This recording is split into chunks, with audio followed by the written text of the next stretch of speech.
people are already posting their reviews for this game. So that means I'm late to the party again. And they're having to use B-roll footage that was provided to them by the developer. The thing is, I have a thing against B-roll because the last time this happened, the game ended up being buggy as shit. Do you remember what game that was?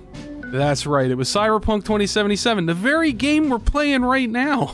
And for some reason, it's happening again. So I refuse to use B-roll. I refuse to use pre-captured shit just so I can get a little bit ahead. I know that that makes my channel languish and suffering and everything, but I don't fucking care. I just have something against it. So we're gonna experience the shit together. In order to compare the state of Cyberpunk 1.6 to Cyberpunk 2.0, I played it on the 1.63 patch to see what the state of these systems were pre-patch, so that I could better compare the systems when the 2.0 patch released. And I know that 1.63 is not anywhere near the state that this game was in when it released in retail, but it should give you a pretty good idea of what these guys have been up to in the last, what, 2 or 3 years since the game released. Name's Andrew Jones. Probably heard of me. No. But I'm not gonna say that because I'm not stupid. Served in Spec Ops during the last war. Silver Shoguns? Ring any bells? I'm not gonna fall for this. Don't like to get along, do ya? I'm just not trying to get involved in whatever the fuck you got going on. Makes you an outcast among outcasts. Sure as hell hope you'll be on your way before long. I would have already been on my way if you get the fuck off my car. You leather pant wearing motherfucker. What are those? What are those fucking finger gloves you're wearing? Oh my goodness. Remember when people were calling this an homage to Assassin's Creed? It's a homage to my ass is what it really is. Yeah, Far Cry 3, sorry, yeah. I get those games mixed up because they're basically the same. If you got time to lean, you got time to clean. Whoa! Whoops! I felt my balls go right up into my stomach as I was falling. Now that's immersion. Yo, hold on. Hold on. I'm not just gonna blow through a trailer court, you know? I gotta take a look around, see if I recognize any landmarks from when I was a kid. Yeah, nice. Very nice. What is that, a double wide? No, it's a single. Oh, got an antenna and everything. That's a double wide right there. That's a double wide. Look at that bitch. Forward and back. The boxing is doing the thinking with your feet. They had no reason to do all this, but they did. That's what I'm talking about. That's why I like this fucking game. They had no reason to do that. You can't even interact with the motherfuckers. The chances are you'll never find them again. But they did that. They did that thing. For immersion. Oh, hold on. Wait. I know what y'all want to see. I know what y'all want to see. It's the same thing all men want to see. You want to see her feet. That's what it is. Yeah, there you go. Look at them feet. Give you a better shot of these feet here. Oh yeah, only 1 foot, but that's all you deserve. That's all you deserve for being a fucking pervert, you fucking pervert, you. Take your shoes off so you guys... Action blocked, what the fuck? I can't take her shoes off? What am I supposed to whack off to tonight?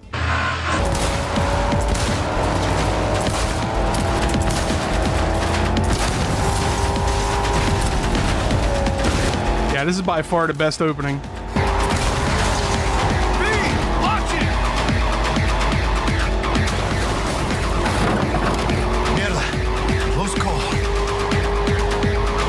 This game is hype as fuck! I remember why I like this game so much. Even through the bugs, I was like, this game is fucking great. And the characters. I mean, Jackie Wells is like one of the best companion characters in a game. In order to engage with the content that the 2.0 patch overhauls, I was going to need to gain a few levels as well as get to a decent point in the story for the upcoming Phantom Liberty content. I needed levels because of the skill tree, as well as some levels to be able to deal with those low-level cops to see the before and after picture of how cops react to severe lead poisoning. I also needed to knock off some considerable rust from my gamer muscles because I haven't played this game in a long time and it really showed in the gameplay.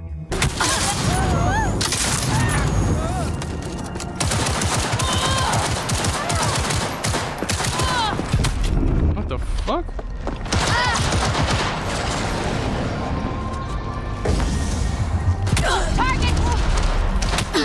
Yeah. Oh, they just spawned some people in behind me, didn't they? They spawned in some people behind me.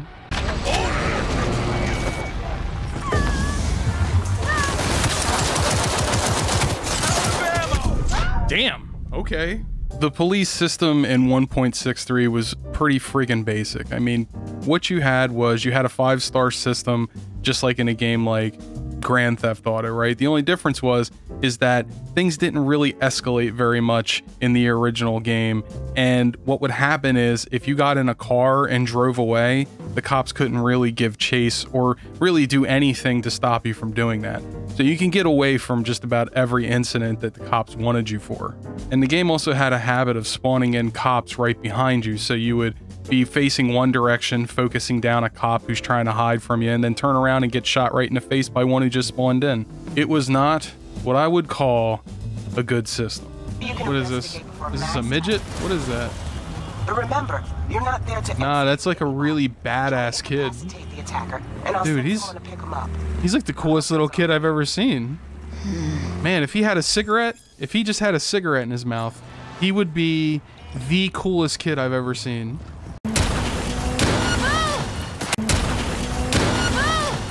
Where did you come from? Where did you go? Damn it, the cops are just not even possible. They can't even. I mean, I've just committed multiple homicides here. Do do do do do do do do do. Just going on a drive. Excuse me, excuse me, excuse me. No, not again. No, not again.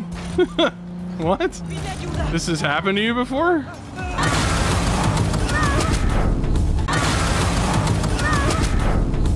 Whoa, bro! What just happened? What just happened? I got two-tapped and I was out. You guys are in the middle of the road. I can't help that. I am so sorry that you guys were in my way. I am so sorry that you think I did something wrong. So yeah, the cop system in 1.63 leaves quite a lot to be desired, to say the least. Now we come to the stat system, the skill perk tree, so to speak. I wouldn't necessarily call this a tree. I would just call this an amalgamation of a bunch of like really lame feeling passive perks that you pick. And I wasn't a fan of it when it came out. And it was quite confusing, to be honest, because it's just an unorganized mess. Things are all over the place. And some of the wording is a little odd. This is probably where I want to be. All attacks with blunt weapons have a 15% chance to apply stun. Does it... I wonder if that... I don't think blunt weapons means your fists. Downright confusing, honestly. I say they're confusing because, well, a lot of these skills don't work. So you'll put points into them and wonder why it's not doing what it says it's going to do. And it's not because your fists don't act as blunt weapons. It's just because that perk doesn't work.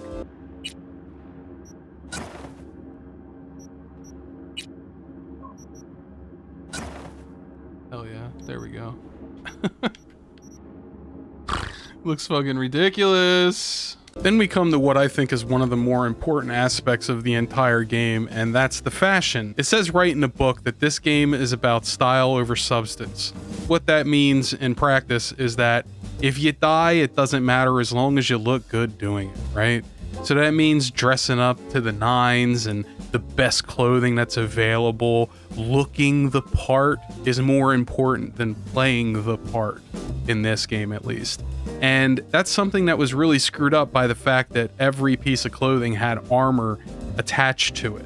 right? So you had to pick the clothing that had the highest armor, not the clothing that looked the best for your character. And that ended up like resulting in a bunch of people running around looking like troglodytes. Now that's a not so quick overview of what the game was like pre-patch 2.0. What is the game like now? Now, one of the things I really like about this tree is that it's an actual tree now, as opposed to what it used to be, which was just a big list of things strewn about a single page. This thing manages to fit what was in 3 different pages in the previous version of the game, managed to fit it all onto 1 page. So for cool, for instance, instead of having 3 different tabs for 3 different weapon types and all that jazz, it's really just 1, 2, 3 trees, you see, and 1 tree is clearly defined as the pistol slash sniper rifle, revolvers, and precision rifle tree. And it's very clear that if you invest in here, you'll get better at, that's right, those weapons. And it's very clearly defined, and almost every single one of these perks is worth getting for me. That's what I like about it so much. And then you've got other trees like this one where you don't really realize that you need them until you look at them and you're like, oh yeah, I can move faster while crouching. That sounds amazing. So there's all kinds of really cool things that actually change the way the game plays. So like for instance, focus. What this does is it automatically activates while you aim at full stamina. And what it does is it slows down everything so that you can aim. And same with Deadeye here. It gives you Deadeye mode, which is active when you're above 85% stamina, and you get 20% headshot damage, 20% weak spot damage, and no bullet spread. It's pretty awesome. So you can see how that could be very helpful for a pistol build, for instance. So it's very clear now what you're supposed to be investing in, as opposed to the old system where it wasn't as clear as it could have been.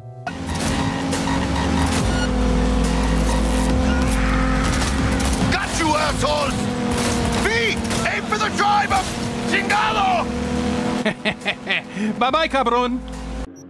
That t-shirt sucks. You should know better than to wear that. These no longer have armor ratings. I guess armor doesn't matter anymore, which is kind of cool. I'm kind of okay with that. And then we got some more subtle changes, like the fact that they took armor off of pants and clothing and they added them to your cyberware. So for instance, every piece of cyberware has different stats, and some of them have armor stats, as you can see here. And you upgrade these pieces of equipment to get to new tiers so that you get higher armor, and you can equip multiple items on each slot. As you can see here, my skeleton has 2 different items, and each one gives me a total altogether of 160 armor by themselves. Pretty awesome. And then there's other things like subdermal armor, which is armor that goes underneath your skin, and it does the same thing. It gives you a bonus, and some give you a bonus to certain types of things. So for instance, this is cool attuned, and it gives me a 0.2% headshot and weak spot damage increase per attribute point in cool. So you can see it's very much more in depth now, and a lot more fun to sort of interact with because of all of the expandability that are in these cyberware slots. The fact that you can upgrade everything and get increased ability with them is pretty cool. And it's also the fact that they give you armor, which makes way more sense than having a tank top protect you from bullets. Fashion, that's what I'm talking about. They finally did something to the fashion where I don't have to wear a bunch of goofy shit in order to not die. Then we come to the part that everyone's the most excited for, and honestly, I couldn't really tell you why, because I didn't really feel like this part had as much impact on the game as the skill overalls did, which added a lot of depth to the combat with all the different skills on offer.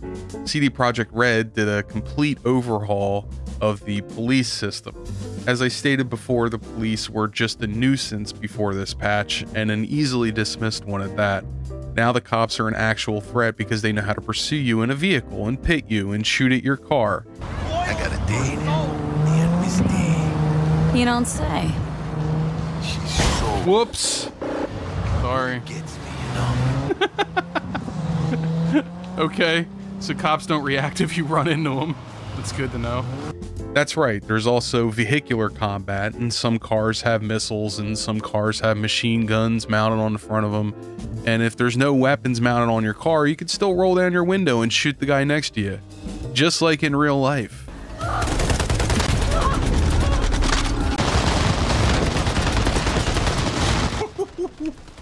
The gun actually pushes the car away. That's fucking awesome. Oh no.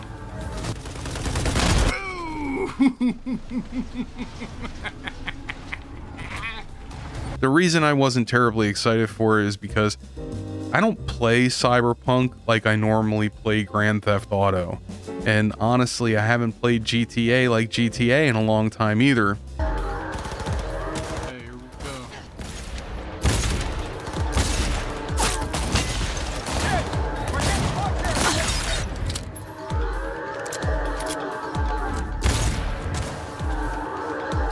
Holy shit!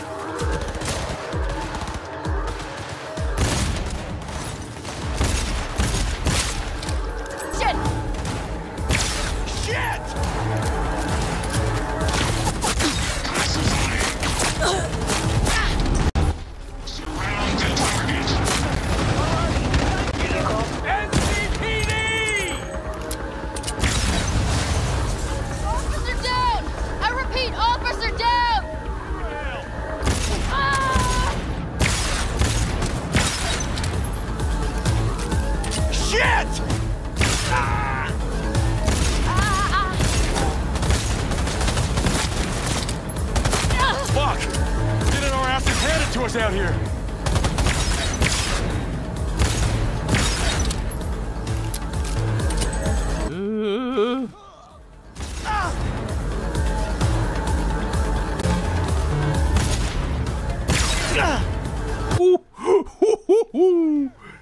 Got him. Give her hell. You are instructed to reveal yourself. Oh shit.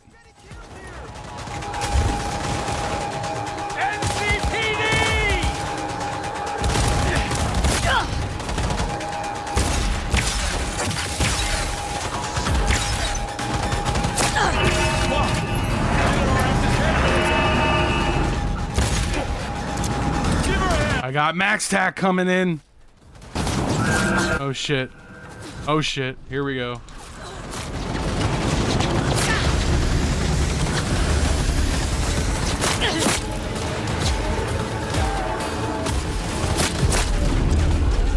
See, Max Tack being the final stage of the cop's evolution is neat and all, but GTA Vice City had a tank that would come out when you achieved the fabled 5-star rating. And that's cool, but the really cool thing about this was you could steal the tank and just run around the city causing untold destruction. It was pretty fucking rad. You go from that to Max Tack, and I'm wondering why I should bother, because if there's no reward for doing it, why do it? Oh, fuck.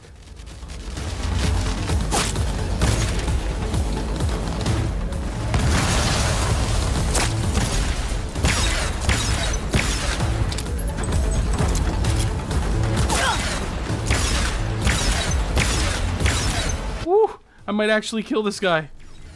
Oh my god, I killed him. Holy shit, I killed a Max Tack. Fuck yeah, dude.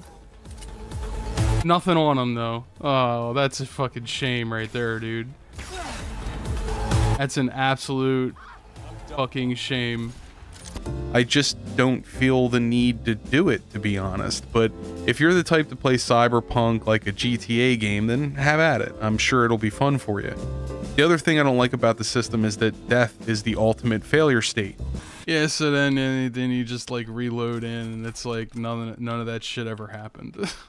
It's like none of that shit ever happened, and kind of sucks because you don't get to keep the prestige. You don't get to like loot the bodies. There's no reward because they don't drop anything. I feel like it's a big missed opportunity, man.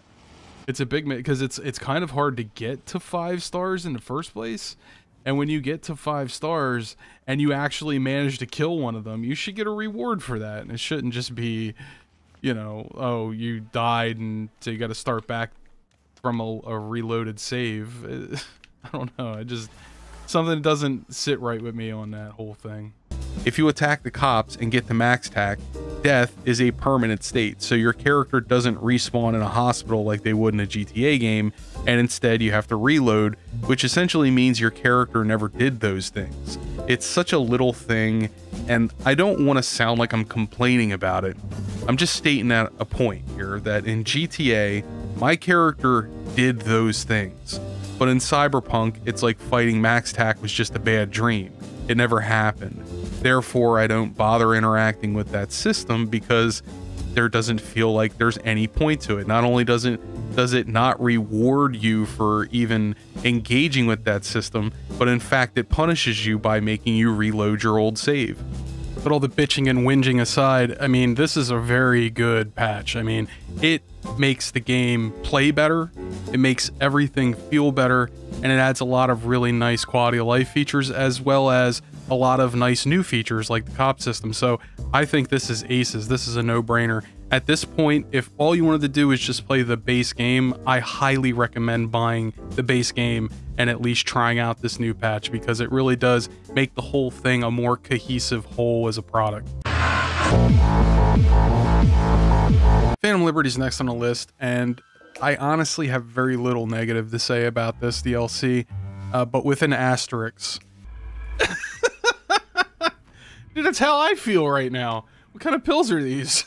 In order to play the DLC, I had to play through the main story again, and at first, I was really excited because my first time through the game was pretty memorable, and I loved pretty much everything about the main story, save for some missions here and there with Takamura. I love how they composed this scene. Like, look at him. He's got the fill light, and then the rim light, and then he's got the backlight. It always seems like they set it up that way. It's very cinematic. But my second time through the main story was a different kettle of fish. The second time through was kind of a drag in parts, and I found myself on stream skipping large chunks out of it out of just frustration because the dialogue and the cutscenes that accompany them tend to drag on. For instance, there are times when the characters will continually pause to think, or take some scene direction and walk around, or pull up a chair to sit down, and the only thing my ADHD brain can think of is, can we hurry this up? I want to get back to popping headshots. And not only that, but the dialogue is exposition heavy and tends to go on for way too long. Don't get me wrong, first time through this game is whiz. You'll be vibing with the cutscenes and having a good time watching those situations unfold. For instance, I remember really loving the scene with Royce.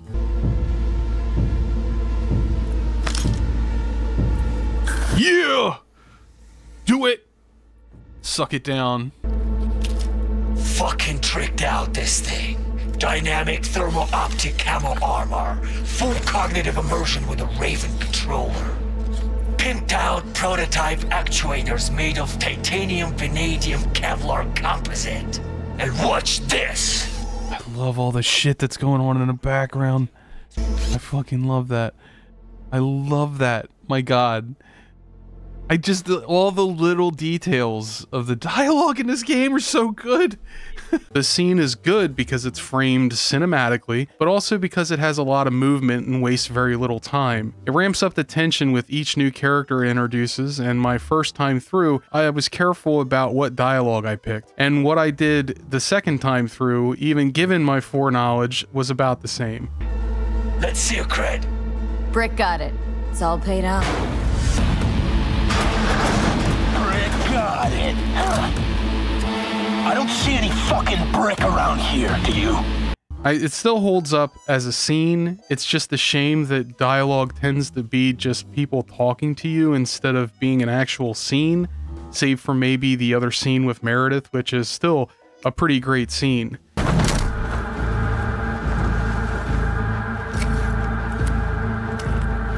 Christ, Meredith! Shut your trap! That fucking thing ready? All set. Now answer my questions. Honestly, forthrightly. Are you here alone? The dialogue in Phantom Liberty, on the other hand, is really good because that exposition-heavy stuff really works in a spy thriller.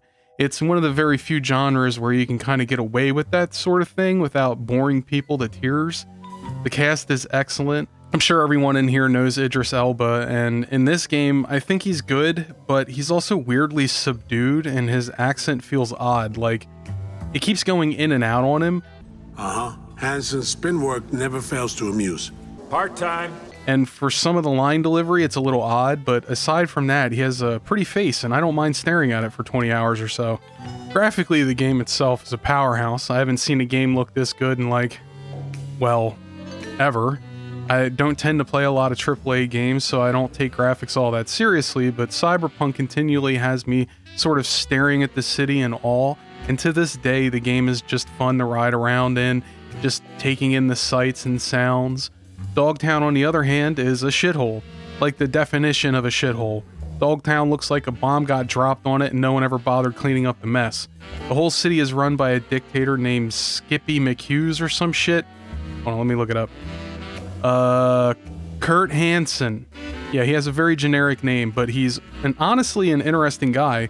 The first time you're likely to meet him, he appears to be very well organized and well-informed kind of guy, but he also shows a lot of restraint in dealing with you, and dare I say, has just a hint of charisma that most antagonists are sorely lacking. Fuck, why are you walking slow, man? Isn't this an emergency? Isn't the president in danger? Put a little fucking fire under that ass, dude. The story of Phantom Liberty is typical of what you expect from a spy thriller. Lots of twists and turns, and I was still guessing as to people's motives even late into the game. At the end of the day, you don't really know who to side up with, all the way up until the end when you're faced with a dilemma. What ends up working out for the best is the decision that aligns best with your instincts. There's a couple different endings, and the consequences of each can be avoided if you sort of feel your way through them. Overall, this is one hell of a package. The DLC is fairly short. In fact, it kind of felt like it was over very quickly. It takes about 15 hours to beat no matter what difficulty you play on, and honestly, it's a hell of a ride that I enjoyed quite thoroughly all the way through. And if anything, it reminded me of how I felt to play that main story in the base game for the first time. The wonder and awe of the graphics, the choreography of the cutscenes, it's quite good, and I highly recommend you play through this DLC. Now, we got all 3 of the big releases of this year out of the way. What should I do next? Underrail got a new DLC. Should I cover that? Tell me what you like to see in the comments below, or just drop me a line and tell me how I'm doing. Do you like the bi-weekly cadence of releases? What about the new format? How is it gelling with you? Just drop me a line in the comments below, and if you like this content and want to support the channel, check out my Patreon in the description below. And as always, this has been a rant from Strat-Edgy, and now that you heard it, go play some games.